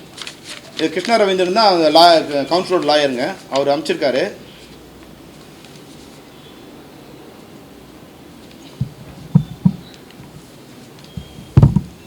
Our clients state that Tamil Nadu திரைப்பட தொழிலாளர் சம்மேளனம் is an independent union started by some technicians who have grounds against your body, and the same is being administered by member of different cine craft, and the same has nothing to do with our client. இதுக்கு எங்கள் client யார்? Producer council. எங்கள் கிளைண்ட்டுக்கும் இந்த அமைப்புக்கும் எந்த சம்மந்தமும் இல்லை. இது உங்கள் மேலே கோபம் உள்ள சில சினி டெக்னீஷியன்ஸ் வந்து அவங்க ஃபார்ம் பண்ணி இதை வந்து அமைச்சிருக்காங்க, அதுக்கும் எங்களுக்கு எங்கள் சம்மந்தம் இல்லை. இதனோட தலைவர் யார்? அழகன் தமிழ்மணி. அவர் எந்த டெக்னீஷியன் எனக்கு தெரியாது. இதனோட பொருளாளர் யார்? அவர் தயாரிப்பாளர் சங்கம். அவர் வந்து கமலக்கண்ணன், அவர் ஒரு ப்ரொடியூசரு. அவர் எந்த சங்கம் எந்த டெக்னீஷியனாக இருக்கான்னு தெரியல. இதில் எல்லாருமே அவங்களோட மெம்பர்ஸ் தான். அதே மாதிரி இப்போ இவர் நம்ம சேகர் சொன்ன மாதிரி இதுவும் கொடுத்ததே வந்து ஃபார்ம் இஷ்யூ பண்ணதே அவங்க தான். ஆனால் வந்து எங்களுக்கு சம்மந்தம் இல்லைன்னு. இதுதான் என்ன நடக்கும்னா, நாளைக்கு பிரச்சனை வரும்போது இவங்களை கட்டி விட்டுருவாங்க. இவங்களை நம்பி போனாங்க இல்லையா, இவ்வளோ நாள் 50 வருஷமாக அந்த எங்களையே நீங்கள் கட்டி விடும்போது இன்றைக்கி வந்து ஒரு ஆத்திரத்துக்கு பண்ண இவங்களை கட்டி விட எவ்வளோ நாள் ஆகும்? ஏற்கனவே இவங்களை நம்பி பெப்சி படைப்பாளின்னு வரும்போது படைப்பாளி ஆரம்பித்து அன்றைக்கி வந்து 2 வருஷம் இவங்களோட போராடி அதை நடத்தும்போது அவங்களோட காம்ப்ரமைஸ் ஆகிடுச்சு. அன்றைக்கி தயாரிப்பாளர் சங்கம் நாங்கள் ஃபெஃப்டியோட ஒர்க் பண்ணுவோம்னு அனௌன்ஸ் பண்ணாங்க. அப்போ உங்களை நம்பி 3000 பேர் இங்கே நிற்கிறான 2 வருஷமாக இவன் நிலைமை என்ன ஆகுது? அன்றைக்கி டைரக்டர்ஸ் நாங்கள் அவங்களோட கூட இருந்ததால் அவங்கள பாதுகாத்து ஒரு சங்கத்துலேயும் கொண்டு வந்து அவங்கள வந்து சேர்த்து விட்டு அவங்க வாழ்க்கையை நாங்கள் பாதுகாத்தோம். இல்லைனா அவங்க 3000 பேர் ரோட்டில் வந்திருப்பாங்க. நாங்கள் இல்லைன்னா தமிழ்நாடு திரைப்பட இயக்குனர் சங்கம் இல்லைன்னா தயாரிப்பாளர் சங்கத்தை நம்பி ஆரம்பித்த அந்த படைப்பாளி அன்றைக்கி ரோட்டுக்கு வந்திருக்கும். அது மாதிரி தான் இன்றைக்கி ஒரு ஆத்திரத்தில் ஏதோ ஒரு இதில் வந்து இந்த பிரச்சனை இப்படி கொண்டு வந்துட்டாங்கன்னா நாளைக்கு வந்து அவங்க ரோட்டில் நிற்பாங்க. ஏற்கனவே 25 வருஷம் முன்னாடி எங்களை ரோட்டில் நிறுத்துனாங்க. இன்றைக்கி இவங்க யாரை வேணாலும் பயன்படுத்திக்கலான்னு நிலையில் இருந்தாலும் இது சரியானது இல்லை. தொழில் தர்மத்துக்கும் சரியில்லை, தர்மத்துக்கும் சரியில்லை. இப்போ பாருங்கள், கொஞ்சம் அங்கங்கே வந்து ஒரு ரப்சர் ஸ்டார்ட் ஆகுது. இப்போ முன்னாடி வரும்போது பார்த்தீங்கன்னா இப்போ இல்லை. இப்போ எங்களுக்கு என்ன பிரச்சனை, இப்போ வந்து கொஞ்சம் இது மாதிரி நடக்கும்போது இவங்க அங்கே போவாங்க, அவங்க அடிப்பாங்க. இதை விரும்புகிறாங்களா? என்ன பிரச்சனை? நாங்கள் அரசாங்கத்துக்கு கூட வந்து கடிதம் கொடுத்துருக்கோம், சிஎம்க்கும் கடிதம் கொடுத்துருக்கோம், டெப்டி சிஎம் கொடுத்துருக்கோம், சாமிநாதன் சாருக்கும் ஐஎம்பி மினிஸ்டரும் கொடுத்துருக்கோம், தொழில் மினிஸ்டர் ஒரு கணேசனுக்கும் கொடுத்துருக்கோம். இதுபோல் வந்து இந்த ஒரு லா அண்ட் ஆர்டர் பிரச்சனையோ இல்லை வந்து அமைதி இல்லாத ஒரு சூழ்நிலை ஏற்படக்கூடிய வாய்ப்பு இருக்குது. தயவுசெய்து சீக்கிரத்தை எங்கள் சைடு தப்பு இருந்தால் நாங்கள் இப்போவும் சொல்கிறோம், எங்கள் சைடு தப்பு இருந்தால் நாங்கள் சரி பண்ணிக்க தயாராக இருக்கோம். எங்களுக்கு எந்த யுகமும் இல்லை. எங்களை நம்பி 25,000 தொழிலாளர் இருக்காங்க. அவங்களோட வாழ்க்கை தான் எங்களுக்கு முக்கியம். தவிர நாங்கள் வந்து இதில் ஏதாவது தவறாக இருந்தால் எங்களை திருத்திக்க நாங்கள் தயாராக இருக்கும். என்ன தவறுன்னு சொன்னால், ஏன்னா ஒரு கட்டமும் ஒரு தவறை நீங்கள் சுட்டி காமிச்சிட்டே வரீங்க. அதனால் எதுதான் தவறுன்னா அந்த தவறை சரி பண்ண நாங்கள் தயாராக இருக்கோம். இப்போ என்ன பிரச்சனை, இப்போ வந்து எங்களாலுமே யோசிச்சு பாருங்கள், இந்த 47 படங்களில் இப்போ 31 படங்கள் வேணுமா 15 படங்கள் வேணுமானுங்கிற முடிவு எடுக்க வேண்டிய கட்டாயத்தில் இப்போ நாங்கள் வந்து எங்களை நிறுத்துகிறாங்க. அப்போ நாங்கள் சொல்கிறோம், இது மாதிரி எங்களுக்கு இந்த கட்டாயத்துக்கு உங்களோட பிரச்சனை நீங்கள் தீர்த்துங்க, எங்களை ஏன் அந்த நிர்பந்தம் கொண்டு வரீங்க? நீங்களே பிடிச்சிங்க. இப்போது நீங்களா அவங்களாங்கிற இது வந்து எங்களால் சரி பண்ண முடியாது. அதை நீங்களே அப்போ அவங்களுக்கு சப்போர்ட் பண்ணாதீங்க. இதனோட ஆரிஜின் வந்து அங்கே தான். அதை சரி பண்ணால் தான் சரி பண்ண முடியும். இது எங்களால் அவங்க சண்டை போட்டு அண்ணன் தம்பிங்களை நாங்கள் போய் சேர்க்க முடியாது. மண்ணு சொல்லலாம், நாங்கள் அண்ணன் தம்பி அண்ணங்களும் சேர்ந்துக்கலாம்னு சொல்லலாம். இன்றைக்கி எப்படி சொன்னாங்களோ, என் தனுஷ் படத்துக்கு நடிகர் சங்கம் தயாரிப்பாளர் சங்கம் தானே இது, நீங்கள் யார் உள்ளே வந்ததுக்குன்னு. நாங்கள் எப்படி உள்ளே வந்தோம்? நீங்கள் தானே கடிதம் கூப்பிட்டு எங்களை உள்ளே கூப்பிட்றீங்க. அன்றைக்கி உங்களுக்கு தேவைப்படும் போது கூப்பிடுவீங்க, தேவைப்படாமல் கழட்டி விட்டுட்டு இன்றைக்கி நாங்கள் நடிகர் சங்கத்துட்டு போவீங்கன்னு சொல்லுவீங்க. அது உங்கள் விருப்பம். சார், அந்த தனுஷ் படம் வந்து ஒத்துழைப்பு கொடுக்கலாம்னு சொன்னாங்களா, அது எந்த படத்துக்கு சார்? சார், வெந்து தணிந்தது காடு முதல் சார். ரெண்டாவது வந்து இப்போ வந்து மணி சார் படம் பண்ணுறாங்க இல்லைங்களா, இட்லி கடை தக் லைஃப். அது வந்து வாய்மொழியாக சொல்லிட்டாங்க. இட்லி கடைக்கு நிறுத்திட்டோம், வாய்மொழியாக கொடுத்துட்டாங்க. இப்போ மெட்ராஸ் டாக்கீஸ் படம் வந்து தக் லைஃப்பில் அந்த படத்துக்கு போகக்கூடாதுன்னு இப்போ எவ்வளோ பேரோட தான் நாங்கள் வந்து இது பண்ணோம். அவங்களே இப்போ மெட்ராஸ் டாக்கீஸ் அவங்களோட மெம்பரு, அவங்கள கூப்பிட்டு சார் இது மாதிரி சிம்பு படம் வச்சுருக்கேன், இது முடிச்சுட்டு போங்கன்னு சொன்னால் அவங்க 2 பேரை பேசி முடிச்சுட்டு போயிடலாம். இப்போ நாங்கள் ஷூட்டிங் போகிறவங்கள அவங்க ஹைதராபாத் போகிறாங்க, அவங்கள ஷூட்டிங் நிறுத்தி நாங்கள் வந்து எங்கள் மெம்பர்லாம் திரும்பி வாங்கன்னு சொல்லி ஊருக்கே தெரிஞ்சு அது வந்து பத்திரிகையில் வந்து எவ்வளோ தான் நாங்கள் போராடுறது. எல்லாருக்கும் எங்கள் மேலே கோவம் வருதில்ல, ஏன் நிறுத்துறீங்கன்னு. நடிகர் சங்கத்துக்கு கூட நிறுத்த சொன்ன அவங்க மேலே கோவராமல் வராத எங்கள் மேலே கோவம் வருது. சரி, இதுக்கு தான் நிறைய ப்ரொடியூசர் வந்து அதர் ஸ்டேட்டில் போய் படம் பண்ணுறாங்களா? ஏன்னா ஏதாவது ஒரு பிரச்சனை பண்ணிட்டே இருப்பாங்கன்ட்டு. ஏன்னா ஒரு கதிரேசனுக்கும் உங்களுக்கும் உள்ள பிரச்சனையை எங்களுக்கு பிரச்சனை இல்லைப்பா. என்னன்னா தனிப்பட்ட முறையில் சொல்கிறேன். எப்படி எங்களுக்கு தனிப்பட்ட முறையில் சொல்ற விஷயமே வந்து நாங்கள் சொன்ன எதுவுமே கேட்க மாட்டாங்க. இப்போ இவ்வளோ கேட்டிருக்கோம் நாங்கள் சொல்லிட்டோம் இல்லையா? நீங்கள் என்ன சொல்லி நாங்கள் 2 விஷயம் சொல்லிட்டோம் சார். ஒன்று, ஆர்டிஸ்ட்டுக்கு ரெட்டு போடும்போது நடிகர் சங்கத்தை கலந்து ஆலோசித்து போட்டுடும், அப்போ தான் நாங்கள் எக்ஸிக்யூட் பண்ணுவோம். ஒன்று. ரெண்டாவது, அவங்களுக்கு ஒர்க் பண்ணாது, அந்த சங்கத்துக்கு ஒர்க் பண்ணாது, இந்த சங்கத்துக்கு ஒர்க் பண்ணாது சொல்ல முடியாது. ஏன்னா இப்போ எல்லாம் கலந்து பண்ணுறீங்க. அதனால் வந்து அதை எங்களால் நிறைவேற்ற முடியாது. நீங்களே வந்து கூப்பிட்டு பேசி முடிச்சோம். இந்த 2 தவிர எந்த பிரச்சனையும் நாங்கள் வந்து அவங்களோட இது வந்து நாங்கள் மீறவே இல்லை. அவங்க போட்ட அக்ரிமெண்ட்டில் எவ்வளோ அவங்க பண்ணலங்க சொன்னால் வந்து இதுவாகிடும். தினசரி ஊதியத்தை தினசரி கொடுக்கணும். இப்போ ஒன்று போட்டிருக்காங்க, தொழிலாளரோட வேர்வை நிலத்தில் விழுந்து காயத்துக்கு முன்னாடி வந்து எங்கள் சம்பளத்தை நாங்கள் கொடுத்துருவோம், நீங்கள் கூட்டாமல் சேருங்கன்னு. அவன் ரத்தம் சுண்டி போய் சாகர அளவுக்கு பணம் வராது கொஞ்சம் பேர் இருக்காங்க. எல்லாரையும் நான் சொல்லலை, கொஞ்சம் பேர் இருக்காங்க. அந்த போட்டவர் இருக்கார், அந்த தலைவராக இருக்கார் இல்லையா, 3 வருஷம் ஆச்சு அவங்களுக்கு பணம் கொடுக்க வேண்டி. இவர் எப்படி அவரை நம்பி வரவங்களுக்கு கொடுக்க போகிறாங்கன்னு தெரியாது. வாசகங்கள் வாட்ஸ்அப்பில் போகிறதுக்கு நல்லாயிருக்கும், ஆனால் செயல்முறையில் வந்து செயல்படுத்தணும் இல்லையா? அவன் வந்து இப்போது நாங்கள் போராடி எங்கள் மேலே என்ன உங்களுக்கு கோவம் வரும், சம்பளம் கேட்டோம் கொடுக்கலன்னு. உங்களே நம்பி வரவங்களை என்ன பண்ணுவீங்க நீங்கள்? உங்களுக்கு தொழிலாளர்கள் தேவையில்லை, உங்களுக்கு கொத்தடிமைகள் வேணும். சம்பளம் வாங்காமல் வேலை செய்கிற தொழிலாளர்கள் வேணும். இதுதான் உங்களுடைய. சார், இப்போ 40 படத்துக்கு மேலே நீங்கள் பண்ண போகிறீங்க, பண்ணிட்டு இருக்கோம், பண்ணிட்டு இருக்கீங்க. இப்போ வந்து அதிகமான சம்பளம் கேட்கறதுனால தான் நிப்பாட்டினாங்க. இப்போ நீங்கள் என்ன அதிகமான சம்பளம் கேட்பீங்க சார்? அதிகமான சம்பளமே இல்லை சார். அவங்க என்ன கையெழுத்து போட்டாங்களோ அந்த சம்பளம் தான் சார் கேட்குறோமோ. அவங்க 2022 மார்ச் 11ஆம் தேதி கையெழுத்து போட்டு என்ன சம்பளம்னு ஃபிக்ஸ் பண்ணாங்களோ அந்த சம்பளத்தை தான் இப்போ வாங்கிட்டு இருக்கோம். இது அதிக சம்பளம் வாங்கலை, அதை கூட்டியும் வாங்கலை, குறைச்சும் வாங்கலை, உடனே கொடுங்கன்னு கேட்குறோம். சார் இன்றைக்கி வேலை செஞ்சோமா இன்றைக்கி கூலி கொடுத்துருங்க. நீங்கள் வந்து சில பேர் 3 நாள் ஆகுது, சில பேர் 30 நாள் ஆகுது, சில பேர் 3 மாதம் ஆகுது. அது எங்களுக்கு ரொம்ப சிரமமாக இருக்குது. அதுதான் மெயின் பிரச்சனையாக வரும். Sir Tamil film producers council இப்போ வந்து வக்கீல் நோட்டீஸ் கொடுத்தாங்க. இப்போ உங்கள் சைட்லேருந்து உங்கள் அட்வொகேட் யாரும் வந்து பதில் நோட்டீஸ் கொடுக்குறீங்க. நேற்று தான் வந்து என்ன கொடுக்க போகிறீங்க நீங்கள்? இதில் வந்து உண்மையாக கொடுக்க போகிறோம். சொல்கிறேன் சார், பணிபுரியும் ஊழியர்களுக்கு தற்போது வழங்கப்படும் ஊதியமே வழங்கப்படும் என்று உறுதியளிக்கிறேன்னு சொல்லி லெட்டரிலே போட்டு அவங்களுக்கு கொடுக்கும்போதே ப்ரொடியூசர் அதிகமாக கேட்டால் நாளைக்கு நினச்சிக்க கூடாதுன்னு தற்போது என்ன சம்பளம் கொடுக்குறாங்களோ அது நடைமுறையில் தற்போது ஒப்பந்தத்தில் உள்ள ஊதியம் வழங்க ஏற்றுக்கொள்கிறோம். அவ்வளோதான் கொடுக்குறதே. இப்போ நாங்கள் வந்து இப்போ உங்களுக்கு சொன்னது தான் இப்போ அதில் சொல்ல போகிறோம்.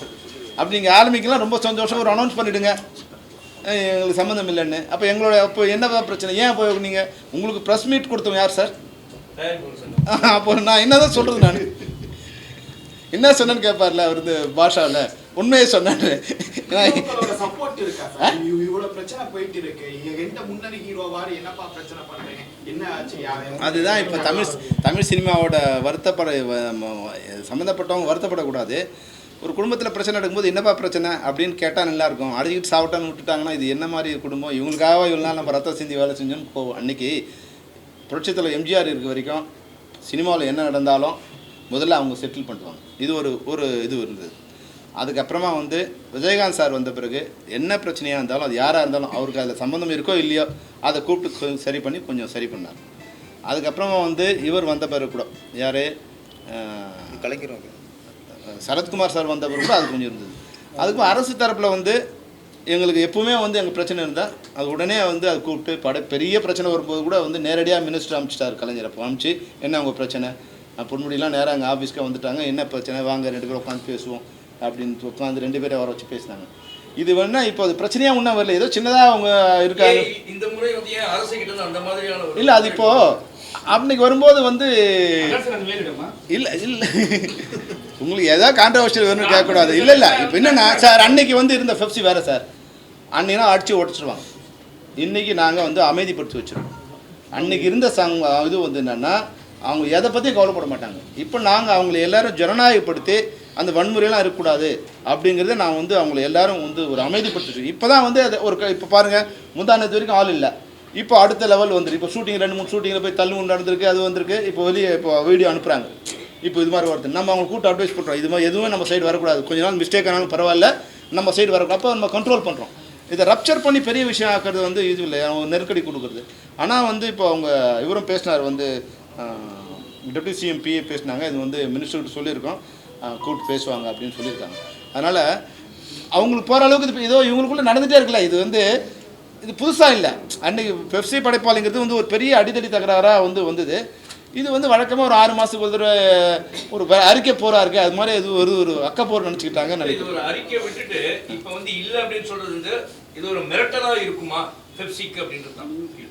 ஏன்னா தயாரிப்பாளர் சங்கத்திலிருந்து தான் அவங்களே ஒரு ப்ரெஸ் மீட்டை வச்சு சொல்கிறாங்க, நாங்கள் வந்து ஒரு சம்மேளனம் ஆட்டம் ஒரு பெப்சி ஆட்டம் ஒரு புதுசாக வந்து டெக்னீஷியன்ஸ் யூனியன் எல்லாமே டோட்டலாக சேர்த்து ஆரம்பிக்கிறோம் அப்படின்னா இன்னைக்கு இல்லைன்னு சொல்லி வக்கீல் நோட்டீஸ் மூலமாக சொல்கிறாங்கன்னும் போது முதல்ல வந்து பெப்சி மிரட்டி பார்க்கணும்னு யோசிச்சாங்களா? யாரோ ஒரு தனி நபர் அந்த மாதிரி ஆசைப்பட்டு செய்ததா? இல்லை அதுதான் ஒரு திட்டமிடல் இல்லாமல் இருக்கும். இப்போ லாயர் சொல்லியிருப்பார், நீங்கள் வந்து இது மாதிரி அனௌன்ஸ் பண்ணுறது வந்து ஒரு ப்ரொடியூசரே வந்து ஆரம்பிக்கிறதுங்கிறது அவங்களுக்கு வந்து லீகலாக வந்து பாயிண்ட் கரெக்டாக இருக்கும், எங்களுக்கு சம்மந்தம் இல்லை அப்படின்னு சொல்லுங்கள் அப்படின்னு வந்து. இப்போ நாங்கள் லாயர்கிட்ட போகும்போது 2 பேரும் அடிச்சுக்கிட்டோம் அப்படின்னு வந்து ஒருத்தர் வரார் லாயர்கிட்ட.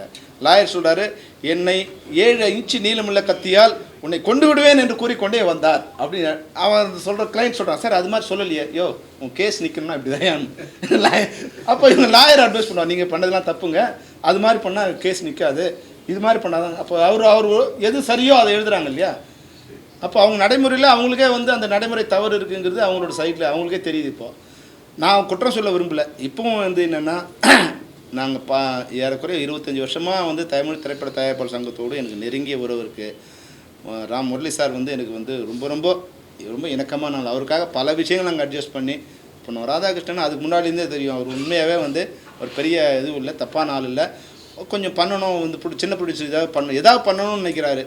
அது ஏதாவது என்ன பண்ணணும்னு அது தெரிஞ்சு அது இணைந்து பண்ணால் நிச்சயமாக ஒரு நல்ல இது பண்ணலாம். அது எங்களை பகச்சிக்கிறதால நிச்சயமாக, அதாவது எங்களுங்கிறது நான் சொல்கிறது, தொழிலாளர்கள் பகச்சிக்கிறதால அவங்களுக்கு எந்த நன்மையும் இல்லை.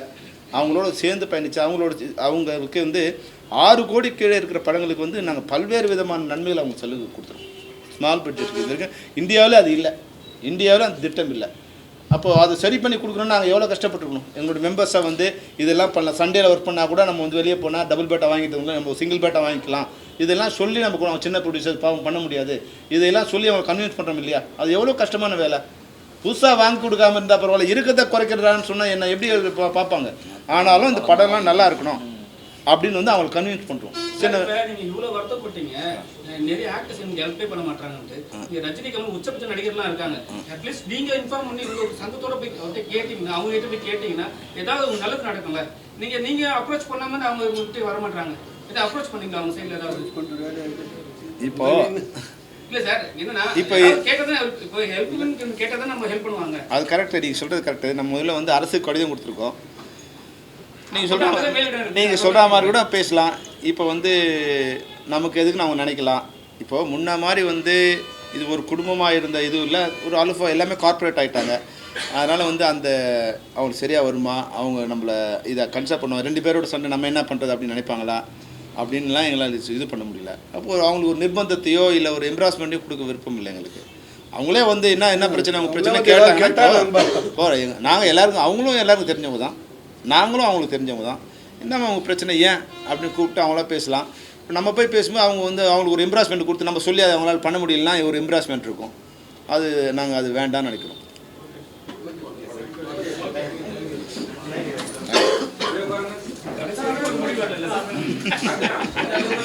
முடிவு தான் தெரிஞ்சா வந்துடும் இல்லையா?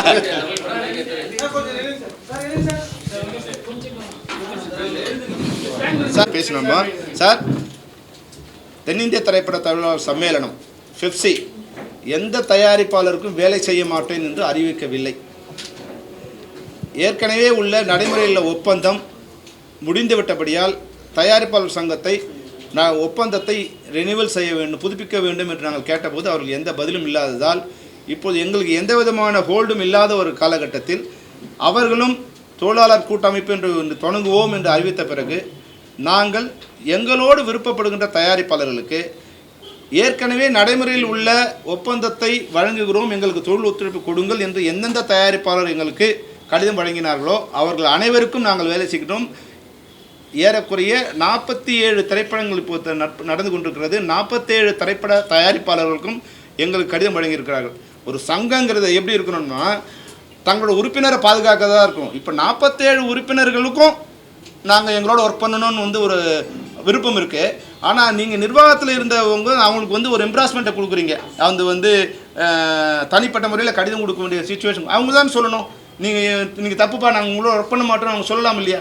அவங்க ஒர்க் பண்ண தயாராக இருந்தாலும் நீங்கள் வந்து அவங்களுக்கு நீங்கள் தான் அவங்கள வந்து மிரட்டி வச்சுருக்கீங்க தவிர நாங்கள் அவங்கள வந்து மிரட்டல.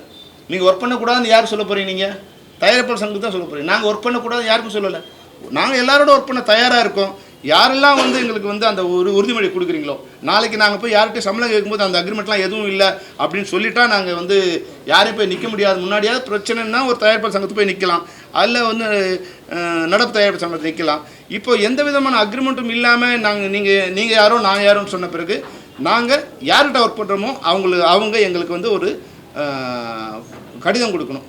உங்களுக்கு நடைமுறையில் உள்ள ஊதியத்தை வழங்குகின்றோம், எங்களுக்கு தொழில் ஒத்துழைப்பு கொடுங்கள் என்று. இப்போ தற்போது 47 திரைப்படங்கள் தமிழ்நாட்டில் நடந்து கொண்டிருக்கின்றன, தென்னிந்தியாவில் நடந்து கொண்டிருக்கின்றது. அனைத்து திரைப்பட தயாரிப்பாளர்களும் எங்களுக்கு கடிதம் கொடுத்துட்டு இருக்கார்கள். அனைவருக்கும் நாங்கள் வேலை செய்து கொண்டிருக்கிறோம். யாருடைய படத்தையும் நாங்கள் நிறுத்தவில்லை என்பதை தெரிவித்துக் கொள்கின்றோம். நன்றி.